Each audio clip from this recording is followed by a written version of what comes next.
Bom dia, boa tarde, boa noite, pais, alunos, caros encarregados de educação.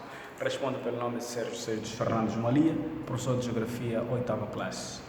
Vim por este meio partilhar este vídeo porque a situação do nosso país não está boa, estamos de quarentena e para que o processo de ensino-aprendizagem não pare, nós optamos neste meio, ou nesta via. Assim sendo, hoje vamos falar da atmosfera, a estrutura vertical e a composição da atmosfera. Vamos falar das suas características da própria camada da atmosfera. Só para recordar de quando se fala da atmosfera, vamos dizer de que é a camada gasosa que envolve a Terra e que esta faz o acompanhamento nos seus movimentos, sendo este a parte que integra o nosso planeta Terra. Podemos considerar as camadas da atmosfera por serem divididas verticalmente e seguindo a seguinte sequência, onde a primeira sequência é a troposfera. A troposfera é a primeira camada da atmosfera, que esta varia dos seus 8 até os seus 20 km. Os seus 8 km é praticamente vivenciada nas zonas dos polos e os seus 20 km na zona do Equador. O seu ponto máximo da troposfera é denominado por tropopausa. E em seguida, depois da troposfera, vamos encontrar a estratosfera, que é a segunda camada. Esta é uma camada que vai variar até os seus 50 km acima do Sol. O que quer dizer que a primeira camada é a camada onde o ser vivo, o ser humano, habita. É nesta região da troposfera onde a situação meteorológica é feita, onde os meteorologistas vão fazendo os seus estudos para perceber a situação relacionada com as mudanças climáticas do dia, a temperatura média diurna, a temperatura média mensal, assim como a temperatura média anual. É nesta troposfera. Então, na estratosfera eu dizia de que aqui varia a altitude até os seus 50 km por parte do Sol. Isso quer dizer acima do Sol, porque estamos a falar de vertical. Vertical é subida, então estamos praticamente neste cenário. Falar de que nesta estratosfera ela tem a tendência de sempre aumentar de uma forma gradual, não é? Até o seu determinado topo na camada.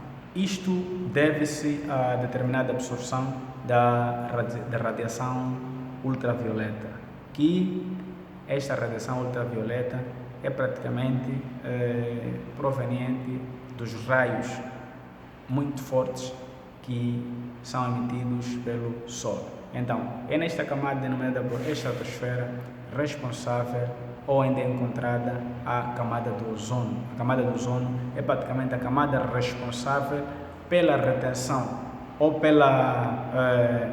pelo controle da infiltração dos raios ultravioletas. Depois desta estratosfera, vamos encontrar a mesosfera, a terceira camada da mesosfera, que varia dos seus 12 até os seus 80 km. O seu limite superior máximo denomina-se por mesopausa. É nesta zona onde surgem os determinados meteoritos. Aqui há uma diminuição brusca de temperatura que até chega a atingir nos valores negativos, que estas podem variar ou podem ser encontradas até os seus menos 90 graus centígrados. Depois da mesosfera vamos encontrar a termosfera. O termo termosfera já dá para perceber que aqui está-se a tratar de calor, está-se a tratar de quentura. O seu ponto máximo, o seu ponto superior da troposfera é denominado por tropopausa. Nesta região é também denominada ou é dada um nome chamado ionosfera, porque é uma das regiões onde os íons praticamente circulam. Varia dos seus 80 km até os seus 300 km. É nesta região onde existe a radiação solar de alta energia. Assim sendo, esta faz a alimentação superior, mas também, como eu dizia, pode ser denominada por termopausa. Varia dos seus 80 até os 300 km. Região onde são mais vivenciados os íons. A região mais quente pode ser denominada por ionosfera. Depois de encontrarmos a termosfera, vamos finalizar com a exosfera. A exosfera, como eu dizia, entre a troposfera e a exosfera, a limitação da altitude varia ou vai até os seus 1000 km. Assim sendo, nesta região denominada por troposfera, é a região onde os jatos circulam. Podem procurar saber. E os aviões onde circulam? Os aviões vão circular, sim, na estratosfera, em relação à troposfera. Este intervalo entre a tropo e a estratosfera é a região onde os aviões circulam. Então, falando da exosfera, é praticamente uma das esferas que está acima dos seus 500 km, não é? Também aqui existem certos íons que são encontrados, mas estes são condicionados pelo próprio campo magnético da Terra, não é? Assim sendo, é uma região chamada por magnetosfera. Por este termo denominado por campo magnético, a exosfera é denominada por magnetosfera.